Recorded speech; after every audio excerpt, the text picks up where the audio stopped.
Kamila, mahasiswi Ilmu Komunikasi Broadcasting. So, ini adalah episode perdana dari Ion Broadcasting Podcast. Dan di sini spesial kita akan bahas tentang perfilman.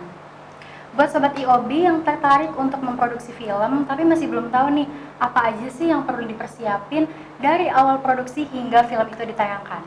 Di podcast ini gue nggak sendiri karena gue ditemenin sama narasumber yang udah punya skill, pengalaman di bidang film, Kak Zain Zanuardi dari Sinematografi UHAMKA. Halo Kak. Halo Mila, baik alhamdulillah. Mila apa kabar?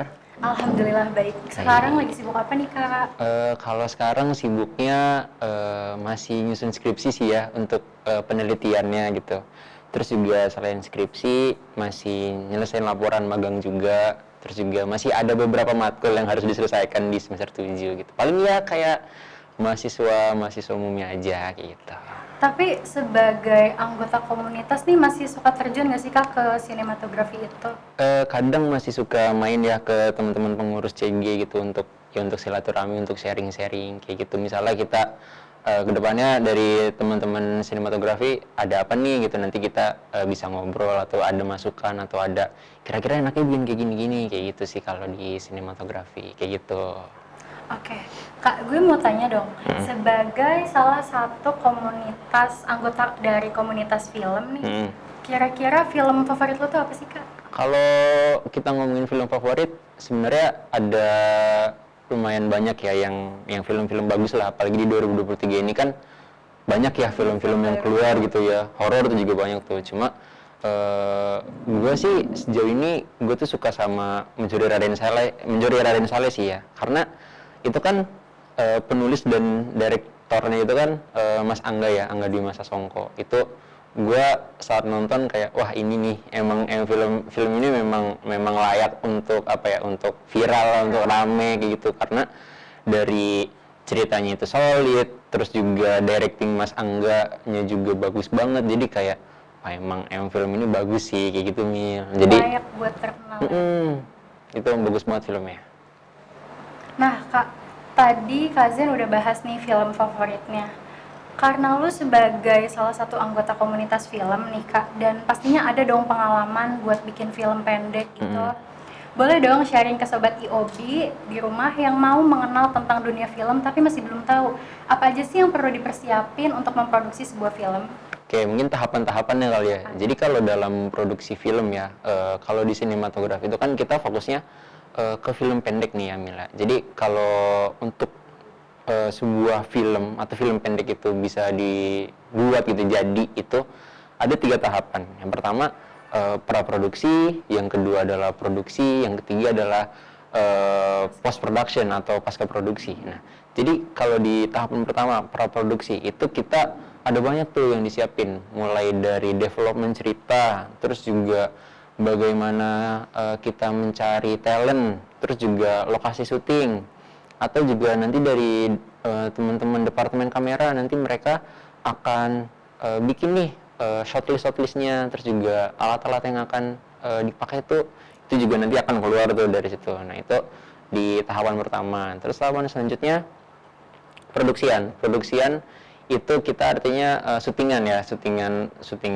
filmnya gitu. Nah saat syutingan ini juga kalau di sinematografi itu biasanya sih 2-3 hari ya, mungkin paling lama itu 4 hari ya, 4 hari. Itu juga efektifnya ya, itu di luar kayak misalnya ada retake atau juga ada nambah scene dan sebagainya kayak gitu. Lalu yang terakhir adalah pasca produksi atau post production ini itu biasanya kita ngedit, terus juga tim BTS bikin BTS-nya nih, terus juga posternya juga nanti keluar tuh. Jadi dalam tahapan-tahapan buat film itu ada 3 ya. Pertama praproduksi, yang kedua produksi, yang ketiga atau yang terakhir adalah pasca produksi. Kayak gitu Mil. Oke sobat IOB di rumah, tadi Kak Zain udah jelasin kalau ada 3 tahapan yang perlu dipersiapkan untuk membuat sebuah film ya. Nah Kak, dari 3 tahapan tadi pastinya di masing-masing tahapan ini ada dong kendalanya masing-masing. Nah kalau dari pengalaman lu sendiri nih, paling banyak kendala atau paling berat itu di tahapan mana sih? Oke, kalau kita ngomongin kendala sebenarnya dari 3 tahapan ini masing-masing ada kendalanya ya. itu udah pastilah kayak gitu. Tapi mungkin kalau ditanya yang paling berat atau yang paling banyak gitu yang melelahkan itu, menurut gue itu ada di praproduksi. Karena saat praproduksi itu semuanya kan disiapin ya. Kayak misalnya dari development cerita, nanti dari tim pengembang naskah mereka akan melakukan riset gitu kan. Naskah sebelum ditulis kan harus diriset dulu, dicari dulu nih materi-materinya kayak gitu kan. Terus juga mungkin nanti dari teman-teman kamera gitu kan, dari teman-teman kamera dia akan request kamera apa, lensa yang akan dipakai itu kayak gimana, shortlistnya akan dibuat kayak gitu-gitu kan. Terus juga departemen-departemen lain juga kan akan mengeluarkan list-list alat kayak gitu kan. Nah biasanya itu tuh suka ada sedikit konflik lah, kayak misalnya anak lighting minta lightingnya kayak gini tapi nggak di approve sama produsernya karena budgetnya lebih kayak gitu, atau dari development ceritanya masih belum maksimal jadi masih harus draft terus kayak gitu. Nah itu makanya bisa gue bilang kenapa tahapan praproduksi itu adalah tahapan yang cukup melelahkan ya, karena pertama banyak yang disiapin, terus yang kedua juga biasanya di situ akan timbul konflik kecil-kecil lah kayak gitu, kayak ya si ini maunya ini, si itu maunya kayak gitu. Makanya praproduksi itu cukup melelahkan sih kayak gitu, Mil. Nah, kalau dari pengalaman Kak Zen tadi, yang paling banyak kendala itu di praproduksi karena di situ kita mempersiapkan semuanya ya, Kak. Semuanya disiapin tuh, jadi capek lah gitu. Paling banyak kendala di praproduksi, teman-teman. Nah, BTW Kak, kalau gue denger dari penjelasan lu nih, kayaknya lu ada cukup banyak pengalaman ya dalam memproduksi sebuah film pendek. Nah, kira-kira dari beberapa proyek yang udah lu garap nih, job desk apa sih yang paling berkesan? Oke, job desk ya. Jadi gue di sinematografi itu kan ada beberapa film yang gue ikutin ya, sebagai kru gitu. Tapi mungkin dari beberapa film itu yang paling berkesan untuk gue pribadi adalah saat syutingan pertama gue. Kenapa itu berkesan? Karena di syutingan pertama gue, alhamdulillah waktu itu gue dipercaya sama teman-teman kru yang lain itu untuk jadi produser gitu. Nah, kenapa itu berkesan ya? Pertama, itu syutingan pertama dan alhamdulillahnya gue jadi produser gitu kan. Nah, terus yang kedua, saat itu tuh gue belum terlalu kenal nih sama kru-kru gue gitu. Mereka memang teman-teman fisik juga, tapi kan karena waktu itu tuh di 2020 ya. Jadi kita pun masih belum terlalu dekat lah gitu kan. Kita kan masih ketemunya masih online gitu. Nah, terus ketika jadi produser gue juga belajar beberapa hal ya di luar konteks perfilman, kayak misalnya gue belajar bagaimana nih kita membuat sebuah keputusan, bagaimana kita membuat jadwal kayak gitu. Misalnya kayak kita udah merencanakan sesuatu nih, misalnya hari ini shootnya segini. Nah tapi kalau misalnya ada kendala kita harus ngapain. Nah itu gue juga belajar hal-hal kayak gitu ketika gue jadi produser. Makanya gue cukup senang lah ketika jadi produser, dan itu juga cukup membekas lah, pengalaman yang menyenangkan bagi gue kayak gitu sih, Mil, jadi produser tuh saat syutingan pertama gue di sinematografi kayak gitu. Oke, keren banget nih Sobat Yobi. Kak Zen di project pertamanya itu sebagai produser ya, Iya, Kak? alhamdulillah. Nah, kalau boleh tahu film apa tuh, Kak? Itu judul filmnya Arah Bintang judulnya. Jadi Arah Bintang itu ceritanya, jadi itu tuh kayak drama-drama percintaan anak kuliahan gitu lah, gitu-gitu. Jadi ceritanya si ceweknya ini dari keluarga yang kaya, terus dia tuh suka sama teman SMP-nya, tapi teman SMP-nya ini dari keluarga yang sebaliknya gitu, dari golongan menengah ke bawah kayak gitu. Nah, pokoknya akhirnya pesan yang ingin kita sampaikan itu bahwa nggak selamanya lo materi gitu loh, kekayaan yang dikasih sama keluarga itu ngasih kebahagiaan ke si ceweknya ini. Justru dia tuh menemukan kebahagiaan itu melalui pacarnya. Padahal pacarnya kan ya bukan dari orang kaya gitu. Jadi dia tuh dikenalkan sama hal-hal bahagia tuh melalui hal-hal kecil, kayak hal sederhana. Dia tuh bisa bahagia bersama pacarnya kayak gitu, Mil. Jadi ceritanya ya sebenarnya klasik cinta-cintaan aja sih gitu, cinta-cintaan anak kuliah gitu. Oke, Kak, tadi di awal lu bilang nih sebagai produser ada dong kendala-kendala kayak gitu, apalagi tuh project pertama ya.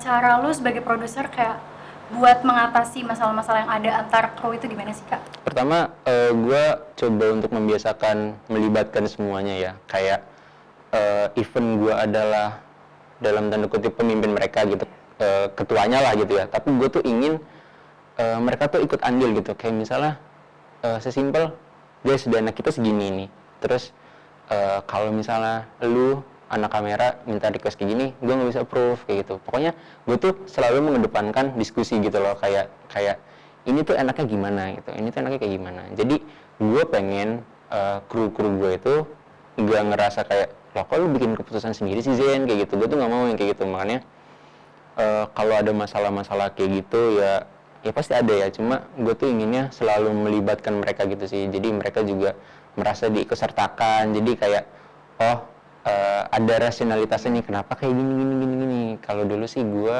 kayak gitu ya caranya ya, kayak gitu sih Mil kurang lebih. Jadi menghindari miskom juga ya Kak. Nah, tadi Kak Zen juga udah cerita nih teman-teman, kalau dari beberapa proyek yang udah lu garap nih Kak, ada nggak sih cerita menarik yang sampai sekarang tuh membekas kayak wah ini nih jadi kenangan baik banget buat gue gitu? Oke, kalau cerita menarik ada sih ya. Jadi ada salah satu produksian yang gue ikutin, itu judulnya Tabu ya. Jadi film Tabu ini pertama adalah itu film yang gue garap ketika kita masih pandemi gitu. Sebenarnya transisi sih dari pandemi menuju normal lagi gitu kan. Tapi yang gue rasakan saat itu adalah apa ya? Banyak banget tuh persiapan-persiapan kita di praproduksi yang kayak susah untuk rapat karena kita nggak boleh ngumpul yang kayak gitu-gitu, terus juga izin untuk orang tuanya susah yang kayak gitu-gitulah.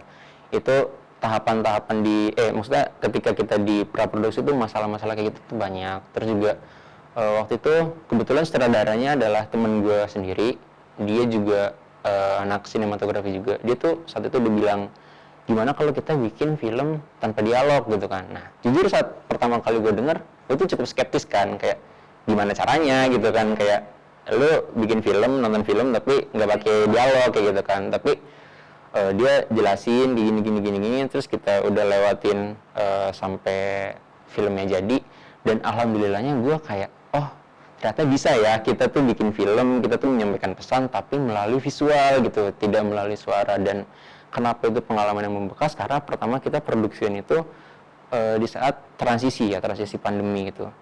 Terus yang kedua adalah ini adalah film pertama gue yang nggak pakai suara gitu, yang nggak pakai dialog.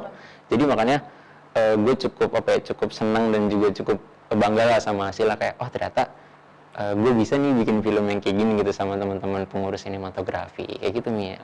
Nah Kak, kadang film yang pakai dialog aja suka nggak nyampe gitu ya pesan ke penonton. Nah kalau dari film yang tadi Kak Zen garap dan teman-teman itu gimana sih biar pesannya tuh sampai ke penonton gitu? Oke, jadi karena kita nggak ada dialog ya. Sebenarnya film itu nggak 100% bisu ya. Jadi tetap ada noise, tetap ada ambience-nya kayak gitu. Tapi memang dialognya itu sangat sedikit ya. Kayak mungkin hanya 5% aja gitu dari seluruh film. Caranya adalah kita memaksimalkan visual sih, kayak setiap scene yang kita ambil, setiap shot yang kita ambil itu harus ada maknanya gitu. Kayak kenapa si anak dikurung di kamar, terus juga kenapa nih karakternya pakai topeng gitu, kenapa nggak biasa aja gitu mukanya. Terus juga warna dari filmnya itu kan kalau Tabu itu cenderung hijau gitu kan, agak hijau gitu kan, hijau dan gelap gitu kan. Nah itu juga ada maknanya gitu. Jadi kita harus bisa menyampaikan pesan-pesannya itu melalui visual kayak gitu. Nah makanya itu juga yang gue bilang tadi ya, kenapa gue suka sama film Tabu, karena ya oh ternyata kita bisa nih menyampaikan pesan-pesan visual, pesan-pesan yang ingin kita sampaikan melalui visual gitu, melalui gambar dan tidak melalui audio kayak gitu, tidak melalui dengan dialog kayak gitu Mil. Keren banget nih teman-teman. Oke Kak Zen, tadi kita udah ngobrol cukup banyak ya tentang film. Kak Zen juga udah sharing pengalaman dan cerita menariknya ke Sobat ISOBI di rumah. Nah, karena kita udah di penghujung segmen, boleh dong Kak kasih closing statement ke Sobat IOB di rumah yang mau membuat film, tapi masih takut nih buat nyoba. Pertama mungkin kalau rasa takut itu wajar ya.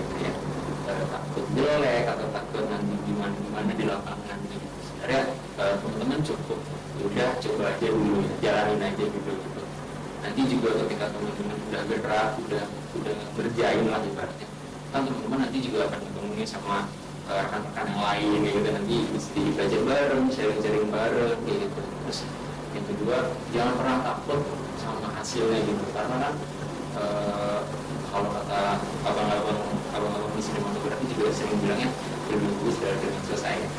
Terus juga itu kan makanya adalah ketika lu bisa menyelesaikan sebuah film, kan lu nanti misalnya lu kurang puas nih sama hasilnya, terus juga nanti anda aja ternyata kemarin gue kurang ini, belajar lagi gitu, perbaiki lagi gitu. Terus mungkin gue juga bisa bilang kayak kalau lu mau belajar bikin film itu mungkin salah satu cara yang paling murah adalah dengan menonton film. Karena ketika lo menonton film, lu jadi tahu nih, development cerita itu kayak gini, struktur 30 waktu itu kayak gini, movementnya kayak gini, angle-angle-nya kayak gini, kayak gitu. Jadi menonton film adalah cara belajar paling murah gitu sih. Gitu gimana? Oke. Nah, keren banget nih ya tadi closing statement dari Kaze. Nah, Kak, makasih banget udah nyempetin waktu buat datang ke IOB Podcast dan cerita pengalaman sama ilmu yang banyak banget ke teman-teman di rumah. Nah, itu tadi obrolan asyik kita buat sobat-sobat IOB di rumah yang mau terjun dan mengenal lebih dalam tentang dunia film. Boleh banget daftar ke sinematografi dan nanti bakal belajar bareng sama Kak Zen di sana ya, Kak. Oke, sobat IOB di rumah, jangan lupa untuk like, komen, dan subscribe akun ini untuk episode seru lainnya. See you!